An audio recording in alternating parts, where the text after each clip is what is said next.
Bermuda's main opposition party hit by another resignation. Our top story in Caribbean Newsline for Tuesday, September 25th. From the CMC News Center in Bridgetown, I'm Dawn Paris. Good evening. Days after a no-confidence vote forced their leader to step down, the embattled opposition One Bermuda Alliance, the OBA, suffered a fresh setback on Tuesday when Justin Mathias resigned as party chairman. His departure came a day after he publicly complained about the way in which Craig Cannonier became opposition leader following the resignation last week of Jean Atherden, who lost a no-confidence vote over her leadership style. Leah Scott, the OBA's acting leader, said the 25-year-old Mathias had notified the party executive of his decision on Monday in a letter, saying it would take effect from Tuesday. Scott said he gave no reason for his decision. Mathias will remain as chairman of the Future Bermuda Alliance, the party's youth wing.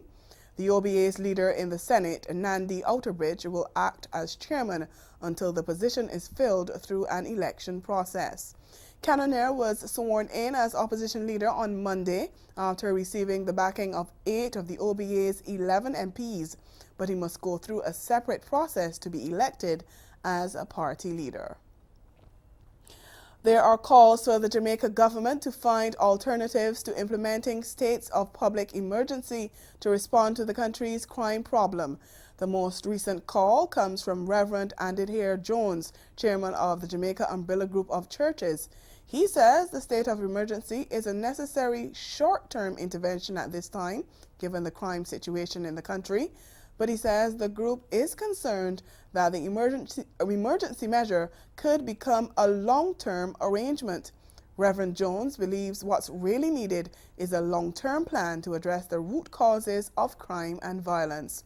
Prime Minister Andrew Holness on Sunday announced a state of public emergency across sections of the corporate area in the capital, Kingston. It's the third such state of emergency to have been imposed since the start of the year. The others are in place in St. James and St. Catherine North. We recognize that what is needed is a far-reaching, broad, national strategy to reverse the elements that are producing violence and producing crime across the country.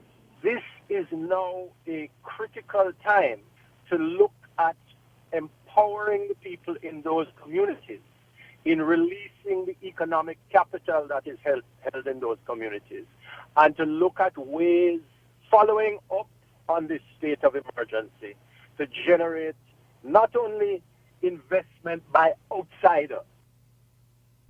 St. Vincent and the Grenadines opposition leader, Dr. Godwin Friday, is concerned about the haste with which government is moving to pass legislation to establish a medical marijuana industry. He says it seems the idea is to get the bills through as quickly as possible, and he doesn't think that's proper with important legislation like this. Friday says his concern is shared by other opposition colleagues. The government says the permitted use of cannabis for religious purpose bill provides for the decriminalization of the use of cannabis as sacrament by such religious bodies as may be prescribed, including but not limited to the Rastafarian faith at their place of worship. A select committee of Parliament is debating the 3 bills that the Minister of Agriculture introduced in Parliament on September 6.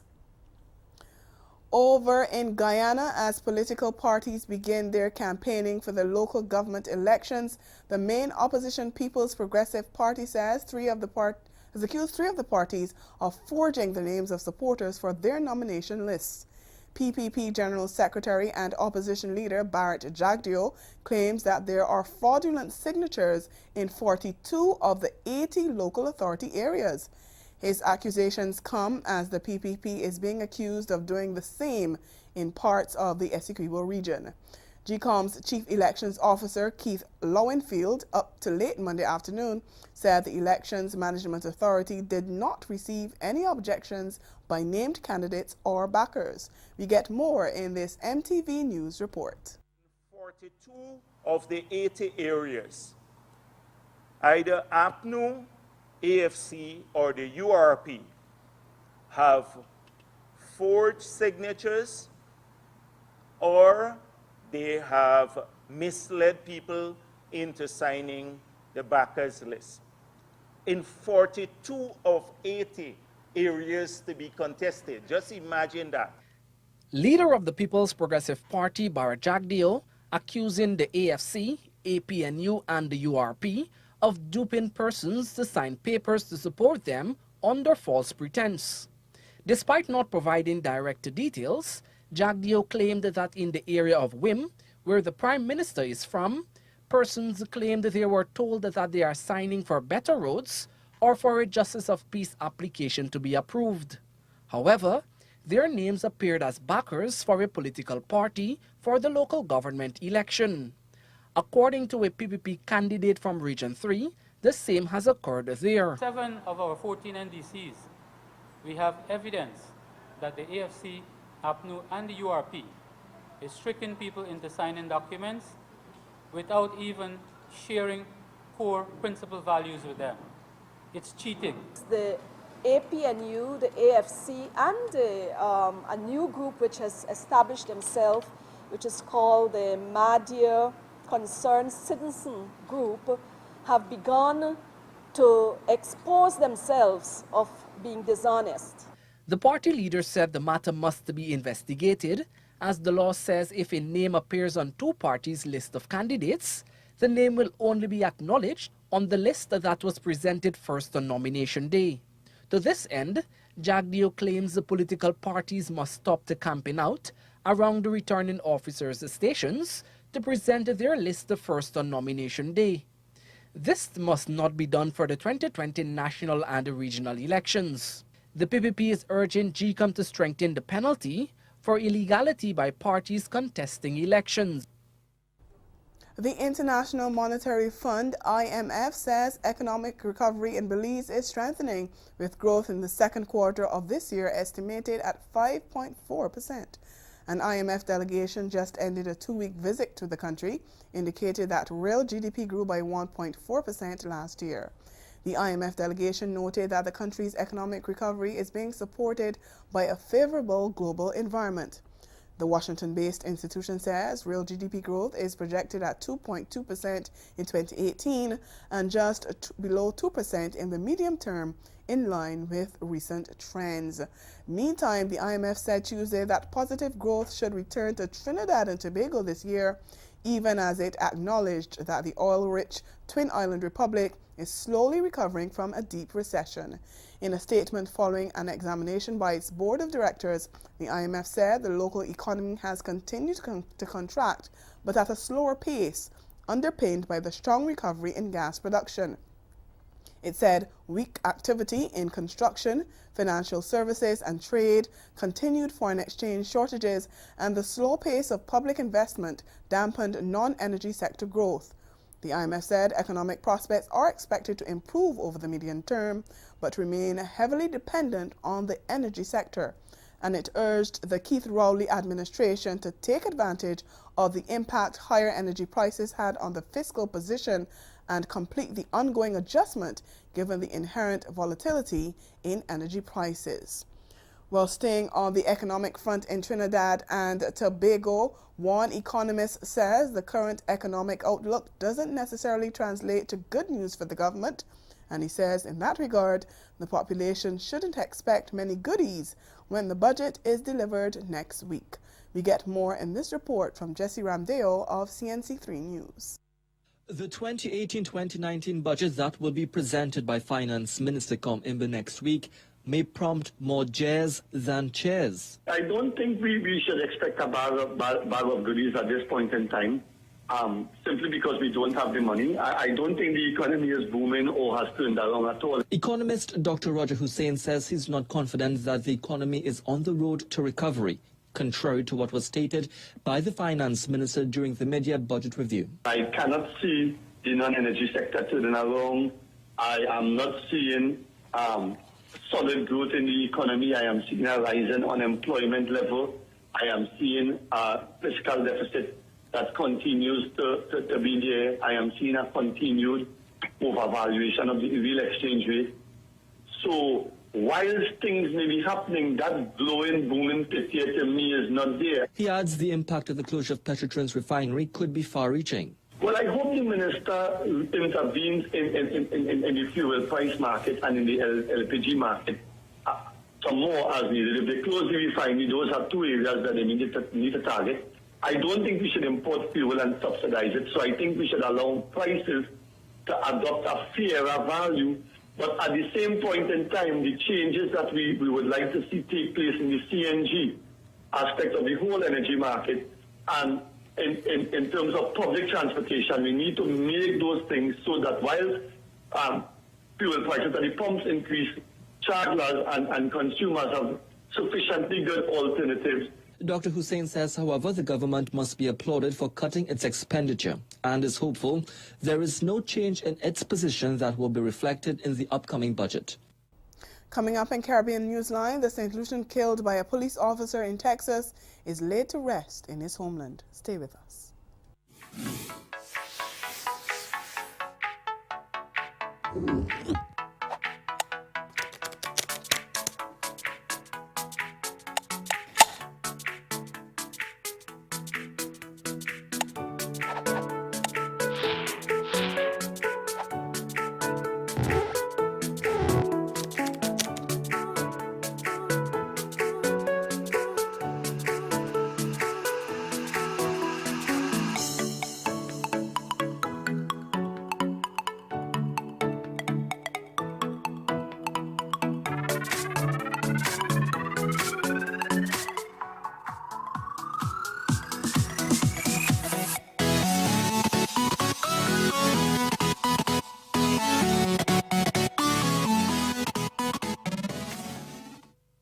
Welcome to Janita's Farm and Nature Park. 2 sheep. That's how many animals Javon Arnold of Janature Farm and Nature Park had in 2014 when he decided to get into agriculture full-time. Now he has over 100 animals at his farm in Calder Hall Phase 2 and a National Youth Award. I was having a little problems on work and thing. I say like, Javon, you need to find a long-term goal. The golf choice I'm using today for golf ball, Lunker City Spanky. It's available at lunkercity.com. That's right, folks. My golf club certainly looks like a fishing rod in real. That's because, well, they are. Oh, that was a good one. How do you know it's good, Charlie? Let me tell you at home, when you see that swirl, you get that whirlpool on top of the water, flushing the toilet.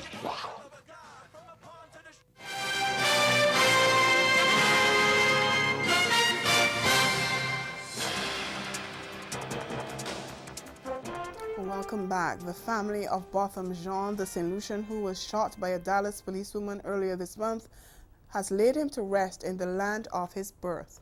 On Monday, thousands congregated at the Minor Basilica of the Immaculate Conception in Castries, the largest church on the island, to celebrate his life. We get more in this HTS News Force report. A nation stood still on Monday, September 24th, for the final farewell of slain 26-year-old Botham Jean.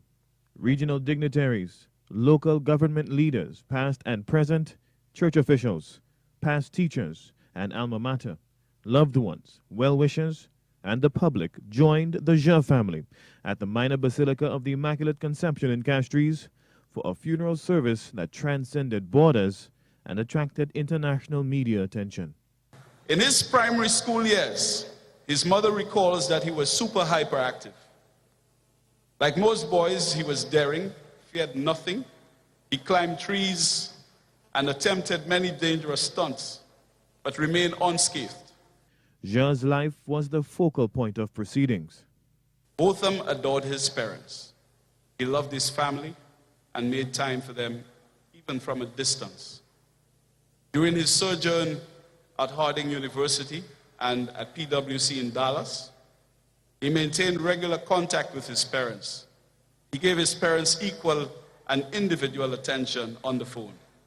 The more than 3-hour service featured guest speakers from Dallas, Texas in the United States, a place where Jean once called home after migrating from St. Lucia to pursue higher learning.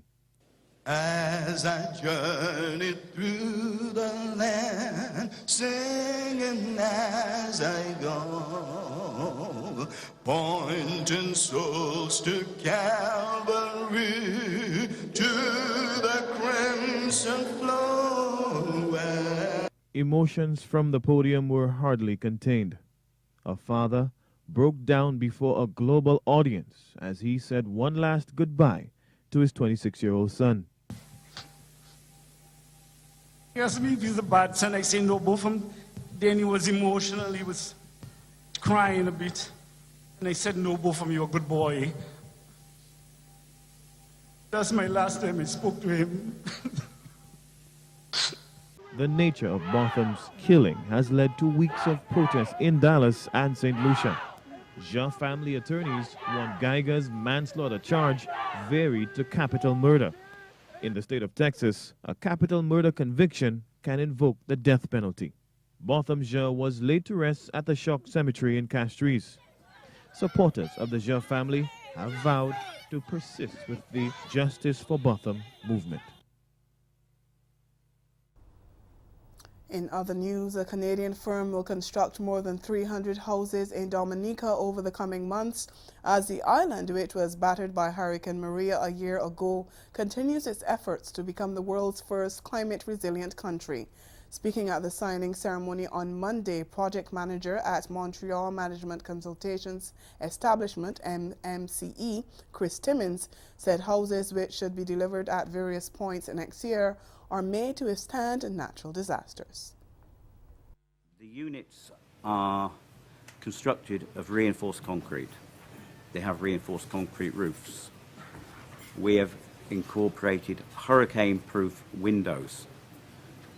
They are impact resistant, they are water resistant, they are wind resistant, and therefore by definition they're also burglar proof. We have altered and changed details to further improve the resistance to ingress of water from external sources on balconies, on verandas. So we feel that we now are in a position to offer to the country the most resilient product that is presently available with modern technology. Ahead in Newsline Sport, a mixed reaction to the resignation of Stuart Law as West Indies head coach. We'll be right back. This hurricane tip comes to you compliments the Caribbean Disaster Emergency Management Agency and the Caribbean Media Corporation.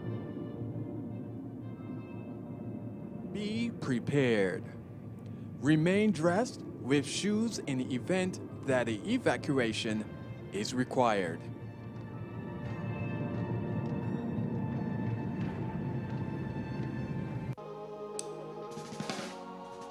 Kumar Brent has left Raging Fire.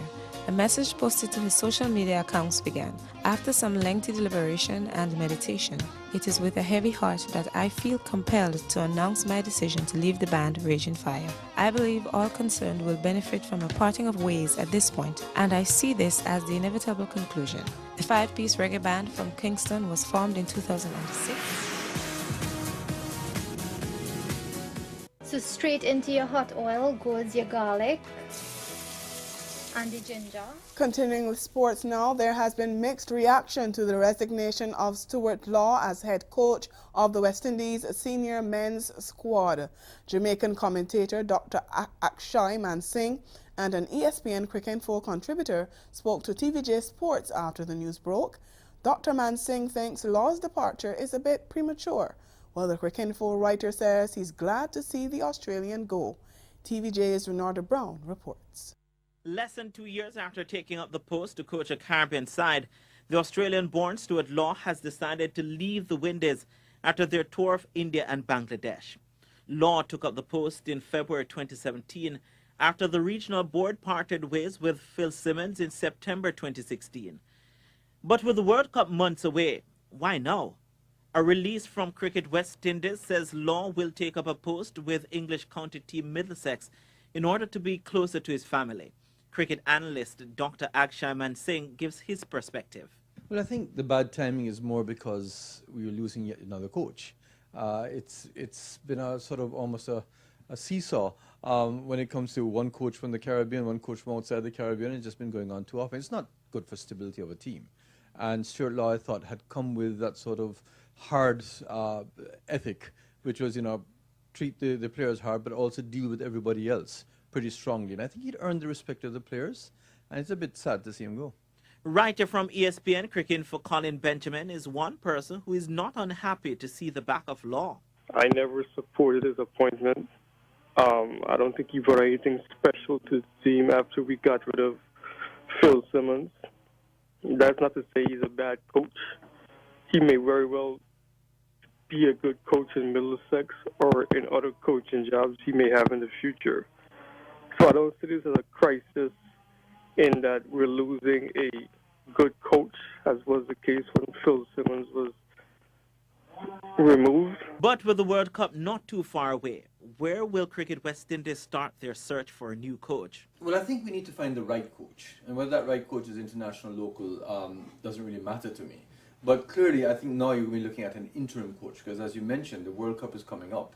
And it's going to be very difficult to sort of bring in somebody and install them in this job and get them up and going. So you may find that there'll be an interim coach. Now, let's look back at the A-team. Floyd Reefer did very well as the A-team coach when the English toured the Caribbean. And he would be one person who's in contention. Of course, Richard Pybus, who's come back to the Caribbean, went as the, technical director to England with that same A-team.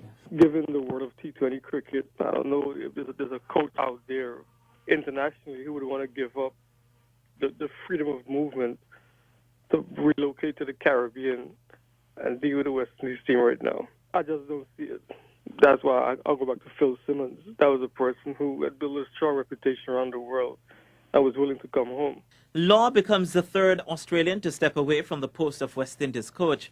Bennett King stepped down after the 2007 World Cup after being in the role for 2 years. Countryman John Dyson, his successor, too was in the role for 2 years before the then West Indies Cricket Board sacked him in August 2009. Law's contract was set to end in February 2019, just 3 months before the World Cup, which begins on May 30.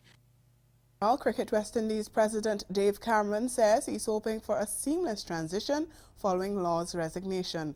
With only 8 months left before the ICC World Cup in England, Cameron said it was important to minimize the disruption. He said, quote, "We are disappointed to see him go, but we understand the situation with his family, and at least he had the decency to give us enough notice, and so hopefully we will be able to get a comparable coach to step in," end quote.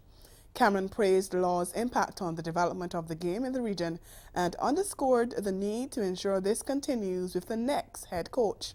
West Indies face India in a full series of tests, ODIs and T20 internationals starting next week, before heading to Bangladesh in November for 2 tests, 3 ODIs and 3 T20s. Well, West Indies have suffered another setback before next week's first test against India. Frontline seamer Kemar Roach has returned home because of the death of his grandmother. A Cricket West Indies statement said Roach would not be replaced but would rejoin the squad in India following his grandmother's funeral. The 30-year-old Barbadian, who has formed a formidable new ball partnership with Shannon Gabriel over the last 12 months, was due to leave to return home on Tuesday. Roach is the unit's most successful seamer, having played 48 tests and taken 163 wickets. He's one of 5 pacers in the touring party, along with Gabriel, captain Jason Holder, and the uncapped pair of Sherman Lewis and Kemo Paul. The first test bowls off next week Thursday, with the second match carded for October 12th to 16th. Still in cricket, West Indies women were not at their best, but still brushed aside South Africa by 17 runs on Monday as they began their final preparation for the defense of their T20 World Cup title in November. Choosing to bat first at Kensington Oval, the hosts stumbled their way to 124 for 6 of their 20 overs, but then restricted their opponents to 107 for 7 to take an important 1-0 lead in the 5-match T20 series. Natasha McLean top scored with 38 off 41 balls to snatch the Player of the Match award in her first appearance for West Indies in 3 years, while all-rounder Deandra Dottin chipped in with 22. But the remainder of the batting flopped. In reply, only Marizanne Kapp, who top scored with 30, and skipper Chloe Tryon with 23 showed any resistance as off-spinner Stephanie Taylor and leg spinner Afi Fletcher hurt the innings with key strikes. Tryon threatened with 2 fours and a 6 in a 16-ball knock, but was one of 3 wickets to tumble for 35 runs, leaving the South Africans tottering on 66 for 5 in the 14th over. Cap, who belted 2 fours and a 6 in a breezy 22-ball innings, then attempted a rescue mission in a 40-run 6-wicket stand with Faye Tuncliffe, who made 14, but that partnership too was a slow one, lasting 39 balls, and by the time Taylor bowled Cap in the final over, the game was already lost. Meanwhile, West Indies women's coach Henderson Springer commended the squad for defending the small total. It was hard work, 120 yards. We didn't reach the 150 or 60 or 70 score we would have liked. But we knew once it was hard going for us, it would be hard going for them too, providing that we planned our attack really well, which we did, and the girls executed, 1 with good bowling, 2 with good fielding as well. The remainder of the T20 series bowls off at the Brian Lara Cricket Academy in Trinidad with the second T20 match starting on Friday. Springer says he doesn't expect the rest of the series to be a walk in the park for the team. It would be a lot different. The grounds, the support may be more, the support may be less. It doesn't matter. I think that what we are in control of is how we execute, how we plan, and how we execute. I mean, it won't be easy because we got 5, and this is just the first. I think a lot of hard work will be going into winning the next 2, winning the next 3, and try to seal the series in that respect. And that's the sport. We'll be right back. What is it like?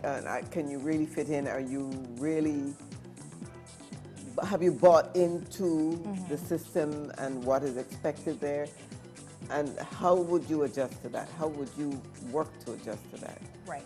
Well, I think what people need to remember is, especially those of us that were born there, there's no amnesia as to the fact when you spend 4 years in the United States that all of a sudden you forget everything, the situation that's going on in your country. I think if you do have a plan on returning, you stay current. The golf choice I'm using today for golf ball, Lunker City Spanky. Available at lunkercity.com. That's right, folks. My golf club certainly looks like a fishing rod in real. That's because, well, they are. Oh, that was a good one. How do you know it's good, Charlie? Let me tell you at home, when you see that swirl, you get that whirlpool on top of the water, flushing the toilet.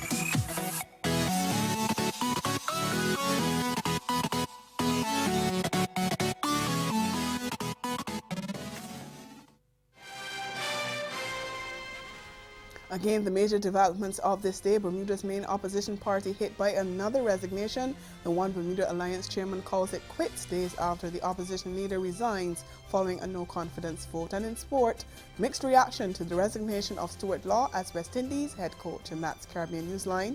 For news and sports round the clock, log on to CanonNews.com. And for more of our programming, log on to CariVision.tv and subscribe to CariVision's YouTube channel. We'll be back here again tomorrow, but from all of us at CMC News, thank you for watching and have yourselves a good night.